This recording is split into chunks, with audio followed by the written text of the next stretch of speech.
Vos 2 centres de rénovation Home Hardware de Newport et Lens-à-Beaufils et votre caisse Desjardins du littoral gaspésien vous présentent Reflet d'ici. Des essais sont en cours pour utiliser du verre finement concassé comme abrasif sur les routes de Grande-Rivière. Jean-Denis Laperrière fait le tour du sujet avec les responsables municipaux.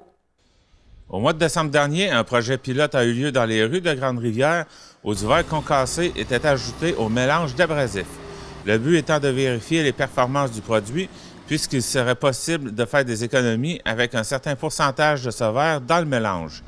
Kent Moreau, directeur général à la Ville de Grande-Rivière, nous en explique davantage. Au début, on prétendait qu'en utilisant le verre recyclé, qu'on aurait fait des économies de 20 environ 20 en ajoutant 20-25 du verre dans notre mélange d'abrasifs puis de sel de voirie. Finalement, au terme de ces 8 à 10 jours de tests-là, les tests nous ont démontré qu'on pouvait faire une économie de 10 en insérant 20 de verre dans le mélange. Avec la récupération qui va se faire au printemps, la Ville aura une bonne idée de l'économie qu'il serait possible de faire.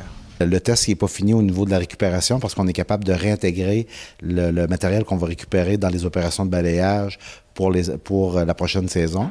Donc là, on sait qu'on a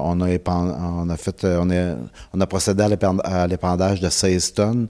Fait que là, lorsqu'on va passer les balais mécaniques au printemps, on va pouvoir évaluer le nombre de tonnes, le tonnage de verre qu'on va pouvoir réintégrer dans les mélanges. La proximité de la Régie intermunicipale de traitement des matières résiduelles de la Gaspésie, qui possède l'équipement pour faire ce produit, aide beaucoup dans l'économie des frais de transport, entre autres. C'est une matière qui est faite ici à Grande-Rivière avec vous savez que ici à la Régie, là, on est un des 4 projets au Québec qui a eu l'opportunité d'avoir une de ces machines-là pour transformer le verre, parce que le verre, on sait que c'est une matière qu'on peut faire beaucoup d'utilisation. Malheureusement, de l'envoyer à l'extérieur, c'est des coûts de transport qui sont exorbitants. Donc, le fait qu'on a une matière de qualité dans la région, mais pourquoi pas lui donner une deuxième vie? Maintenant, une deuxième phase d'essai est en cours. Éric Dubé, directeur des travaux publics à Grande-Rivière, vous explique ce qui sera fait ainsi que comment le verre agit lorsqu'il est épandu. Le premier essai qu'on a fait, on n'est pas allé avec des mesures précises. OK? On est allé plus avec le mélange qu'on voit ici. Hein? Le mélange qu'on voit ici, c'est notre mélange qu'on a habituellement à 14 % de sel. Puis, on a rajouté un pourcentage d'environ 20 % de verre comme celui-là.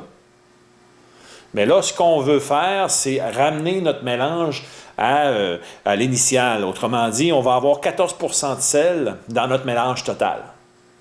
OK? Mais dans le but de mettre 20 % de verre à l'intérieur de notre mélange. Fait que là, on a fait un calcul à l'aide du logiciel Excel.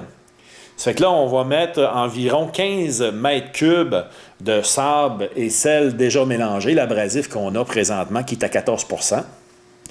Puis, ce qu'on va faire, on va rajouter 2,6 mètres cubes de verre, celui-là qu'on a ici. Puis, par la suite, environ 0,5 mètres cubes de sel.